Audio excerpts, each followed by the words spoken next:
어제 우리는 예수님께서 이 땅에 오셔서 인간의 첫 범죄의 실패를 광야에서 역방향으로 해결해 가시는 속죄 사역의 내용을 살펴보았습니다. 쉽게 말씀드리면 인간에 의한 마이너스를 예수님의 플러스로 회복해 가시는 과정인 것이죠. 그것이 인간으로 오셔야만 그 속죄가 이루어지기 때문에 육신을 입고 이 땅에 오신 것입니다.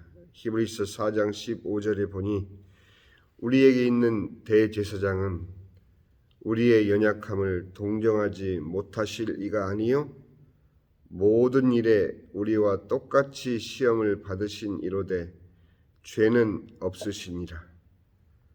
참 위로되는 것은 모든 일에 우리와 똑같이 시험 받으신 이로되 죄는 없으시니라. 16절 이어집니다. 그러므로 우리는 긍휼하심을 받고 때를 따라 돕는 은혜를 얻기 위하여 은혜의 보좌 앞에 담대히 나갈 것이니라. 때를 따라 돕는 은혜, 이것이 우리의 인생의 모든 순간을 주님과 함께 동행해야 되는, 그리고 주님의 은혜와 위로가 우리 삶의 모든 순간, 그것이 고통이든 시험이든 실패든 기쁨이든 찬양이든 영광이든 그 모든 일에 우리와 똑같이 시험 받으셨을 뿐만 아니라 우리의 모든 부족을 이미 아시고 우리로 하여금 때를 따라 돕는 은혜를 얻기 위하여 은혜의 보좌로 나아오라고 주님께서는 말씀을 통해서 우리를 초청하십니다. 예수님께서는 대표적으로 성령에 이끌리어 순종하신 광야의 시험을 통해서 인간을 넘어뜨린 세 가지 시험, 즉 육신의 정욕, 안목의 정욕, 이생의 자랑들을 오직 하나님의 말씀으로만 심판하셨습니다. 이런 주님의 승리와 은혜는 지금도 계속되는 것을 바로 우리는 히브리서 4장 16절에 우리는 발견할 수 있습니다. 바로 때를 따라 돕는 은혜가 그것인 것입니다. 모든 일에 우리와 똑같이 시험 받으신, 그러나 죄가 없으신 예수님께서 우리의 모든 죄와 문제를 외면하지 않으시고 플러스로 해결해 주심을 믿는 것이 성도들의 당연한 삶이어야 합니다. 그것이 우리 삶의 모든 순간을 주 안에서 사는 길인 것입니다.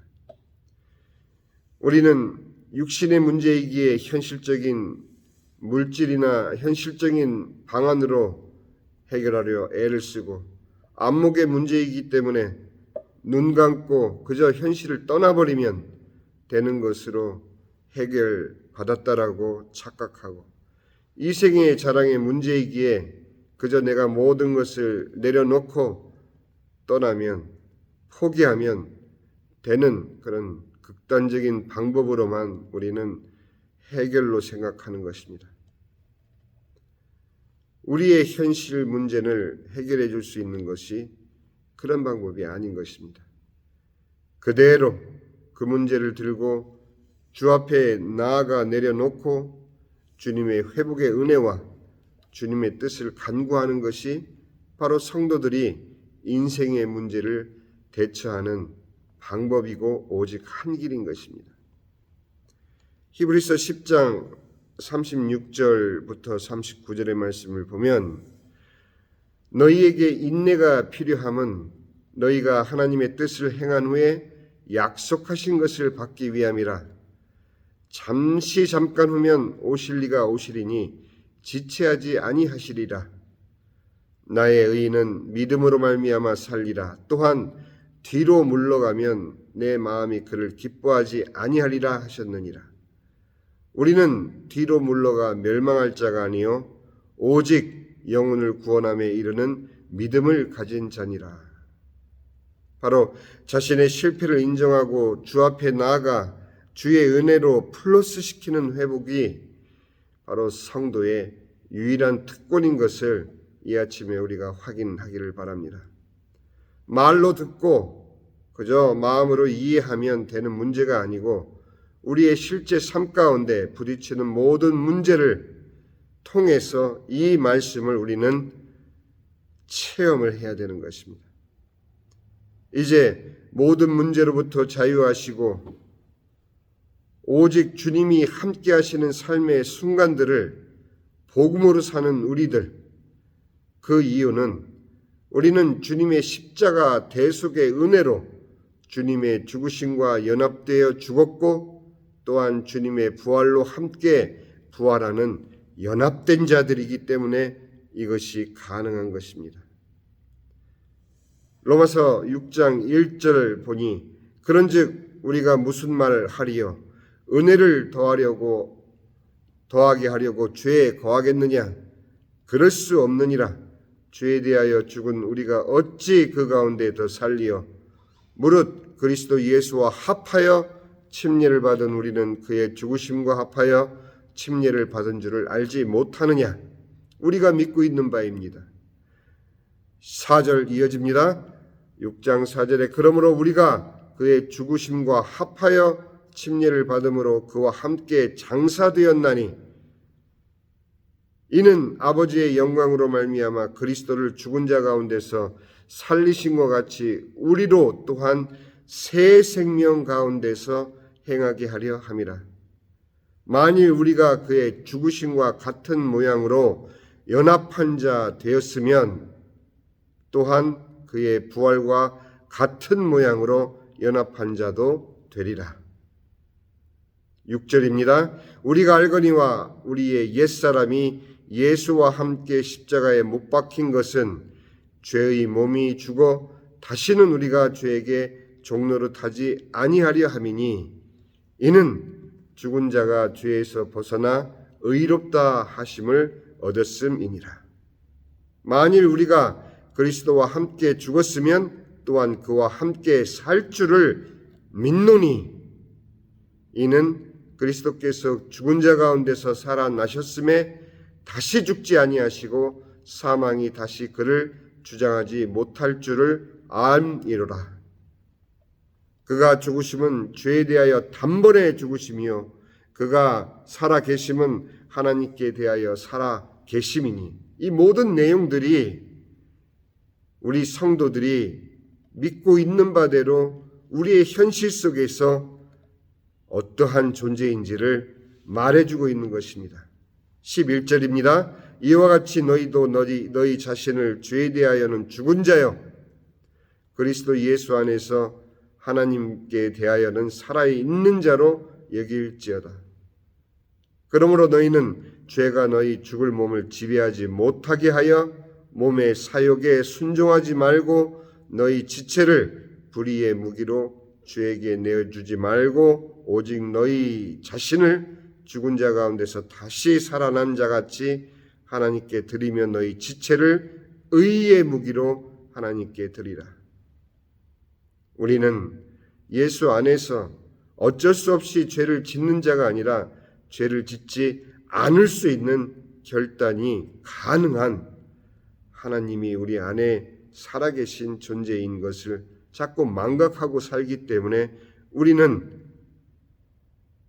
우리의 연약함을 핑계로 넘어지는 것을 합리화하고 살아왔던 것입니다.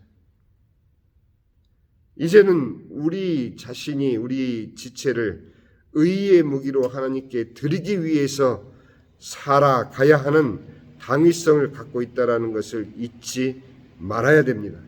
저 스스로부터가 이제는 죄가 너희를 주장하지 못하리니 이는 너희가 법 아래 있지 아니하고 은혜 아래 있음이라.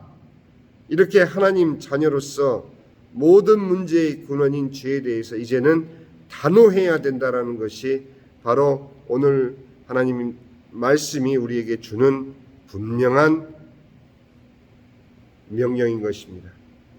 요한 1서 3장 1절에 보니 보라 하나님께서 어떠한 사랑을 우리에게 베푸사 하나님의 자녀라 일컬음을 받게 하셨는가.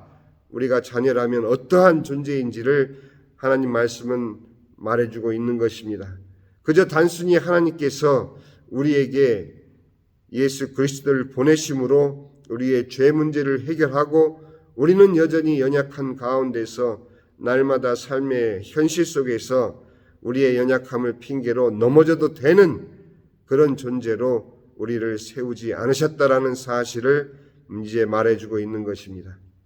우리가 그러하도다. 그러므로 세상이 우리를 알지 못함은 그를 알지 못함이라. 사랑하는 자들아, 우리가 지금은 하나님의 자녀라. 장래에 어떻게 될지는 아직 나타나지 아니하였으나 그가 나타나시면 우리가 그와 같을 줄을 아는 것이 그의 참모습 그대로 볼 것이기 때문이니 주를 향하여 이 소망을 가진 자마다 그의 깨끗하심과 같이 자기를 깨끗하게 하느니라. 우리가 온전한 삶을 살아야 되는 분명한 이유가 바로 우리가 하나님의 자녀들이기 때문입니다. 우리가 하나님의 자녀라는 것은 저 천국 가기 위해서만 필요한 어떤 명분이 아닌 것입니다.